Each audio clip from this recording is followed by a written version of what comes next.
Touchdown, Alabama, let's get it. The process, no one can stop this.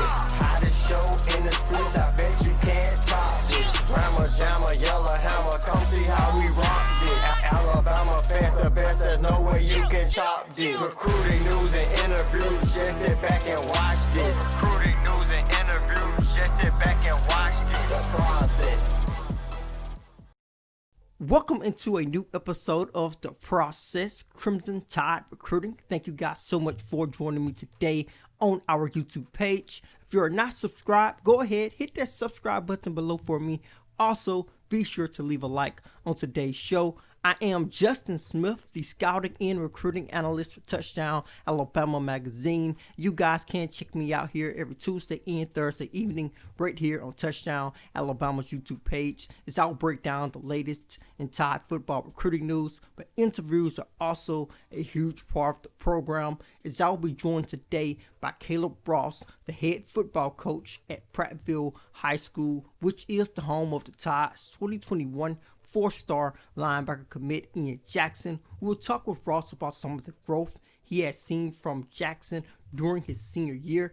Also talk about things from the inside linebacker perspective, as this was the first season that Ian honed in on inside linebacker. So I am excited to talk with Ross about that and more. But before we dive into my conversation with Ross, I do want to hit you guys with a couple of recruiting updates, a couple of recruiting notes. So with that being said, let's get the process started. Let's get these recruiting updates rolling with the Tide's 2021 four-star defensive back commit Kyrie Jackson, a JUCO prospect, posting to Twitter recently that he does not plan to post any more offers because he is solely locked in with the Tide. I think this is huge news for Alabama, considering what Jackson brings to the table. This is an experienced defensive back, a guy who plays with a lot of physicality. He also attacks the football very well in coverage, so I'm pretty sure the Tide's coaching staff is excited to have Jackson locked in within their 2021 recruiting class. The next updates I want to provide you guys with surrounds the Tide's 2022 four-star wide receiver target Cameron Miller, who is a prospect I think Tide fans need to know, because it looks as if the Tide's coaching staff are building a close relationship with the Tennessee product. In a recent interview with them, he told me that the Tide's defensive line coach Freddie Roach is building a great relationship with them. He also talked about the Tide's coaching staff actually letting him see the Tide practice virtually recently. So we see the Tide's coaching staff and Tide entire recruiting department continuing to adjust to the current recruiting landscape, trying to let recruits see as much as possible virtually, and practices are included in that. The last update I want to hit you guys with surround us here at touchdowналabama.com, as we are releasing our second day in the life mini documentary, as the Tide's 2021 four-star linebacker commit Deontay Lawson will be the subject of the documentary. It will drop tomorrow on Touchdown Alabama's YouTube page. We did release a trailer earlier. Be sure to check out that on our YouTube page as well. If you have not seen it, I will roll it out right here. I will let you guys see it before I get into my conversation with Caleb Ross on today. So next, I am going to roll out the trailer for Deontay Lawson's Stay in That Life mini documentary. Then after that, we're going to dive into my conversation with Coach Ross.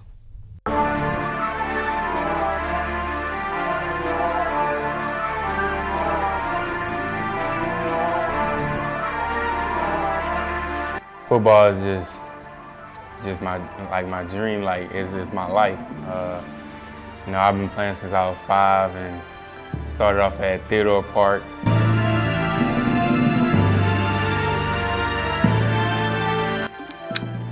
You know, day in the life, you know.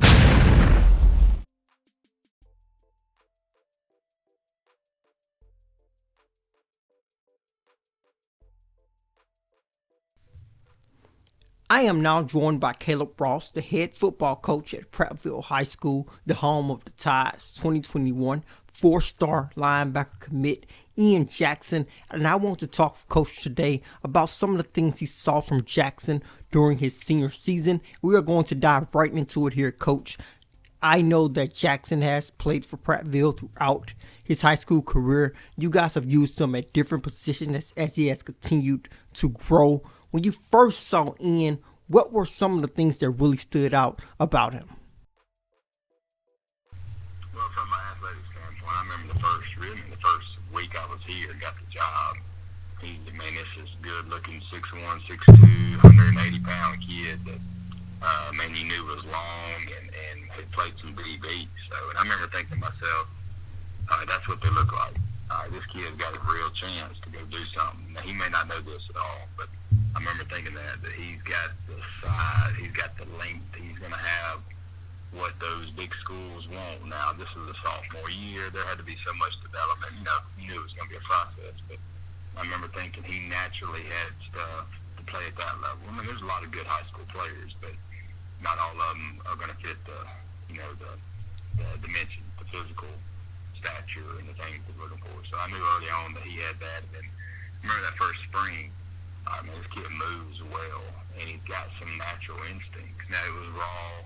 We played him at safety that first year, so, we knew that he still had some development. I always thought, too, of he's a really good safety, and he moves well at safety, but he would probably move really, really well closer to the box.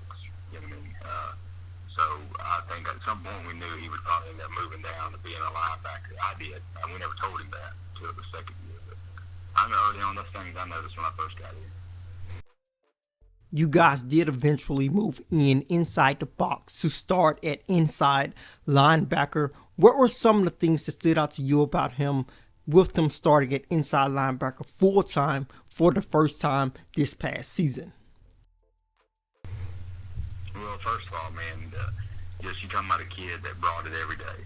Brought a workman's attitude to get better every day, and it never changed. He wanted to be the best he could be, and he did truly try to make everyone else around him to work like he did. And sometimes he could, sometimes he couldn't, and sometimes you did on that with high school sports. But he himself brought a workman's attitude every day. He never stopped growing from learning the defense, wanting to get better as a football player. The other thing that stood out, Ian played his best football in our biggest games when we needed him most. He had a great year. He played good every game, but it was when you played a Hoover, he got 10 or 11 tackles and a couple tackles for loss. When we playing key moments in the fourth quarter of the Enterprise game when the game's on the line, he strips a guy and calls a fumble, then he has a game-sealing interception.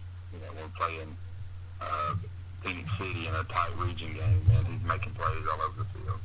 He played his best football when we needed him the most, and that's to me a sign of a true player, really a guy that when the spotlight's on and when people are watching and when your team needs you, man, this guy steps up. So those things stood out, and we moved him. We kept him multiple. We did put him more back into the box, but the scheme we use on defense allows that position, his position, to really be a wild card guy. We knew him, he'd play in the box some. We'd still walk him down, let him come off the edge. Then we'd play him out in space and drop him back into coverage and let him cover people because Ian's got that skill set. He can do all three. He can be a traditional linebacker. He can rush off the edge, and he's got all his DB skills from his sophomore year, so he can cover folks. But and probably the last thing, man, we put a lot on him. We kind of leaned on him, too, at times of getting everybody else lined up and getting the box where he needed to be. And he did a really good job. I thought of that, too, of making sure, make sure we're in the right defensive call and checks and all that type of stuff. Just a really smart football player. And I know Tide fans are really excited to hear you say that Ian stepped up when you guys needed him in big moments. But one of the things that really stood out to me when I got an opportunity to spend some time with Ian when you guys traveled to Stanhope Elmore earlier in the season was his leadership. This was a kid who led on and off the field. You could tell he had a very high IQ on the sideline during timeouts. When the defense was not on the field, you can see him coaching his teammates up. Could you talk about the person off the field and the leadership that Ian Jackson brings to the table? Just a good human be. And I know everybody says, well, man, he's a good kid and all that. But no, this guy is a good kid. You never have to worry about Ian Jackson getting in trouble, having negative attention or news or something. He's never going to be on the front page of the news doing something bad, doing something, getting in. You never got to worry about Ian Jackson being arrested or doing something like that. When he's at whoever, his whole career at Alabama, you just never have to worry about that. He comes from good people, man. I know his family. His mom is a good person. His uncle is a city councilman here in Prattville. Good people. He's been raised right, and he wants to be a leader. He wants to represent, his community. He's going to want to represent Alabama in the right way. He's going to want to be the face of that program, but not in a bad way. I mean, he's not a guy that demands attention. He wants, he's like any teenager. He wants good stuff and cool stuff, but he's not like he's not trying to do it for social media likes. He's like in retweets. He don't do any of that type of stuff, man. He understands his role and accepts it, that he's going to be looked at, and he's fine with that. He wants everybody else around him to be the best, man. He was an absolute pleasure to coach. Really was.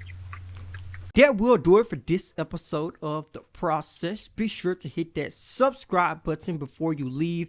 Also, be sure to leave a like. Then head over to touchdownalabama.com. Pick up your subscription today. With that subscription, you will be able to read all of our subscriber-only articles, get your hands on our yearly print magazine issue, also get a chance to read our in-depth scouting reports on each Tide commit in each recruiting class, read our in-depth draft projections for every Tide player who is eligible to declare for the NFL draft in that given year.